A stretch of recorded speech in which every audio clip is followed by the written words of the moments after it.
Hi, I'm Guy Magellanis with SWA, and we're going to be interviewing Dustin Adamson. And Dustin just recently did a demo for us in Yeah, oil, did a nice portrait, thank you. and you're welcome. And we just want to get to know Dustin a little bit better. So this is your opportunity to tell us all about yourself. Okay, yeah, no, fair enough. Yeah, my name's Dustin. I did the demo at the SWA maybe like a month ago or so, Yeah, something like that. last month. Yeah, and that went really well. So my um subject matter that I really enjoy is doing portraiture, figurative, still life. Wish I did landscape, wish I did plein air. People look like they have so much Yeah, fun, but yeah.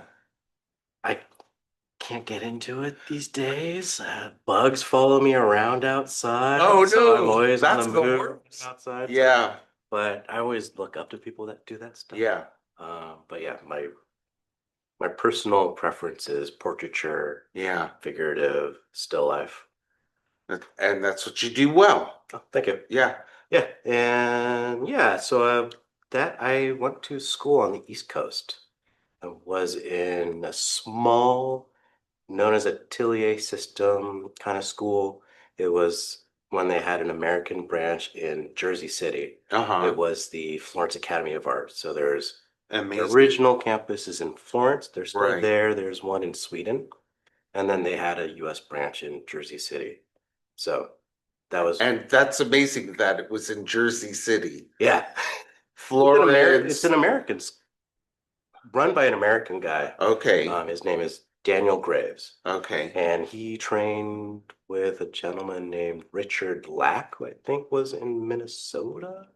Okay. Um, I only bring that up because through that school I went to, the Florence Academy of Art, it is based on traditional French academies of the 18th, 19th century. So Okay. École des Beaux-Arts. So a lot of the you can trace back through my teachers all the way back to like Jacques-Louis David, who was Napoleon's court painter, and Oh my goodness. Jerome, who was if you ever seen the movie Gladiator, Yeah. that one of his paintings inspired that movie. It's like this gladiator that's kind of got his foot on some guy Oh that's like, no. and then the emperor in the back's like about to give the thumbs Oh up, thumbs boy. down thing. So Yeah. that's a very famous painting of his. Wow. Yeah, so yeah, so I would consider myself classically trained, That's wonderful. but I don't always paint classically. Okay. So I find there's a distinction between the two. Okay. Yeah. So what is an atelier type school? So in Atelier, it is a school that's based on the curriculum of the French academies. Okay. So for us, we started off with drawing.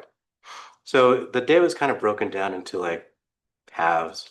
Um, Either you were in the model room Mm-hmm. working from a live model. So day Wow. one, you worked Wow. from a live model, Okay. figured. And the other half of the day, you were in your studio. So if you're in your studio, you would start off with what's known as Barg drawings, Barg plates. So it's this gentleman named Charles Barg. He was commissioned by Jerome, who was in charge of the École des Beaux-Arts, to create kind of like a curriculum. Someone told me it was what they would show high school students Mm-hmm. who wanted to get into the École des Beaux-Arts, which is the national school for arts in Okay. like 18th, 19th century. What it is this gentleman, Barg, he basically did lithograph plates of classical busts, casts, sculptures, so very simplified. When he was doing it, it was kind of like when photography was becoming popular. So a lot of the um, lights and halftones were kind of blown out. So it was all about like shadow shapes and that kind of thing. So you started off with those, copying those plates Okay. very closely, like my teacher, he would come in and be like, no, this one line's off by a millimeter. You have to Oh fix my that. goodness. So it was very intense. Okay. But you really trained your eye really well. So when you finished several of those plates, then you graduated to cast drawing. So people are a lot more familiar with working from cast. So either a mask, which you would hang on the wall, or like a 3D cat, like a sculpture in 3D. Right. And you would do a couple drawings of those. Then you would graduate to painting casts. And then, so you would do that in like grisaille, which was, you were just using white, raw umber, black Right. to do the cast drawing. And then your last one you would do in full, like a limited palette of white, yellow ochre, Venetian red, ivory black. And then while you're doing that, you start working on portraits in your Hmm. studio, too. So first drawing portraits, then painting portraits, Okay. all from life, no photographs. And then once you kind of move from cast, you go into still life. All that's in your studio, and then you're learning, you're also doing the figure drawing. That takes about a year and a half, and then you graduate to figure painting. Wow. So you said half and half. So Yeah. you're Yeah, with a so model the or morning would be the model, and then the afternoon would be your studio, and okay. then there was evening classes. And you're in the studio with other people or you're in your So own you have like a studio partner. okay. So it's like two Wow. people, 2 to 4 people in a Okay. studio, kind of sharing a space. Nice. So yeah. Yeah, whenever we worked from model, we also worked in a method called site size. So site size means, it doesn't mean like life size every time, but Right. it means, say if I want to do a life size portrait, I would put, I would have the model sit here and my easel would be right next to them. And Okay. I would be standing like 10, 15 feet over there. And that would be my observation point. And I would walk up to the canvas, make a mark, step back to my point, Oh my see if God. it's So you're correct. dancing. Yeah, so if you've ever seen old photographs of John Singer Sargent Yeah. with his canvas next to the model, and he was like kind of looks like he's fencing. Yeah. That's what that was. That was Wow. site size. Okay. Um, so yeah, you would yeah. So anytime we had a portrait model, I'd be on one side, my part would be on the other side, Right. and we would And right there. right there. So yeah, yeah. So there would be some awkward moments like, oh, what's the shape on your nose? And Oh no. but And you'd that always want to person, ask the yeah, model. They were always letting very you know I'm gonna professional. be up in your space. So Yeah, yeah. yeah, Oh, how because awkward. yeah, because Yeah. a lot of them were actually a lot of the models were like actors from New Yeah. York City because we were right Oh, across how the river. fun. Yeah. Yeah, so Nice. yeah, and then in the figure room, you couldn't be right next to the model, so we'd be I don't know 20 feet from the figure, all in a semicircle, Yeah. and our easels would be like in between, so like 10 feet Yeah. away from the model, be 20 feet, so be like half size, Yeah. but the third or size. Yeah. That's amazing. I never thought of being have your easel right there, Yeah. stepping away. So, it's like you're talking about where you give credit to all the people that are doing plein air, but look at you've been doing life Hmm. models, Yeah. but the lighting stays the same. The person isn't moving too much, Yeah. right? Yeah. So, yeah, Yeah. Working from life is really, really useful as yeah, just a way to get into it yeah. because cameras, photography always There's distorts a distortion. little bit. Yeah, And if you don't know what working from life looks like, yeah, you don't know how to correct that. yeah, And I can't really put my finger on it, how it does it. Sometimes it's proportions, a lot of times it's color. yeah. Just because if you've ever held your phone up trying to do a selfie, and it's like, why am I yellow? Why am I red? Right, It's right. like constantly switching back and forth. Yeah. So, but that being said, when we were working from life, we were using natural light, Yeah, and like a cloud would go by, and like the light colors would shift. right. It would be winter. Yeah, So there's a lot that goes into yeah, just rolling with it. yeah.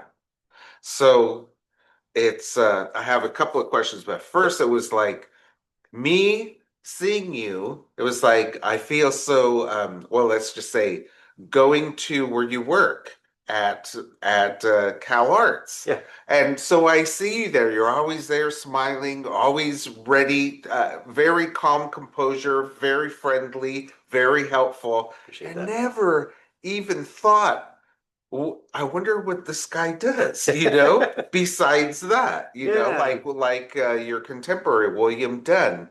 So here he is teaching, and Mhm. you're teaching also. Yeah. So I just, it just kind of blew me away when I saw that you were going to be doing the demo. Go, oh, I had no idea. Yeah. But so you grew up here in the Bay Area. Correct. Yeah. How did you decide to try and get into the Florence Academy? Yeah, so that was definitely a big commitment. Luckily for me, I had met a couple people who had moved to San Francisco. Uh-huh. They had just graduated from the Florence Academy of Art. Wow. So I had met them, took a couple classes with them. One was a painter, his name is Justin Hess. And I was also taking sculpture, portrait sculpture with Alicia Ponzio.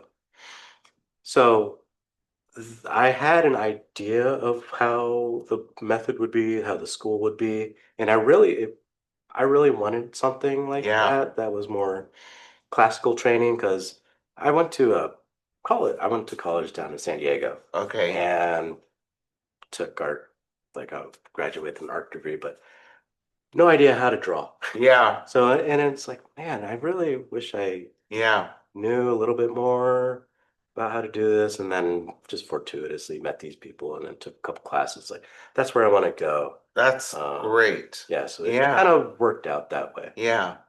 I was that I just find so interesting is like you how you bounce around. Yeah, There's these ideas and things will come to you. You'll meet people yeah, and it just gravitates towards where you want to go. yeah. So, That's the nice thing about working at California Art Supply yeah. is because when was in school, it's a very small community. Yeah. Realist painters, realist artists. It's a small community. Sometimes it can be a bubble Yeah. where your ideas just kind of bounce off each other, and it's like it's meaningful to you, but maybe not to other people. Right. But being in the art store, it's like so many people come in with like really cool ideas, really cool approaches, and Yeah. it's really inspiring to me Yeah. talking with people, seeing what people do, and it's like, oh, how can I go in that direction? Not like just being inspired by that. Yeah. So Yeah. really fun being at the art store and teaching as well. I Yeah. get a lot of that from the teaching. Yeah. I enjoy teaching so much. Um, I also enjoy figuring things out. So you get all of my students, some of my students are coming from your store for crying out loud.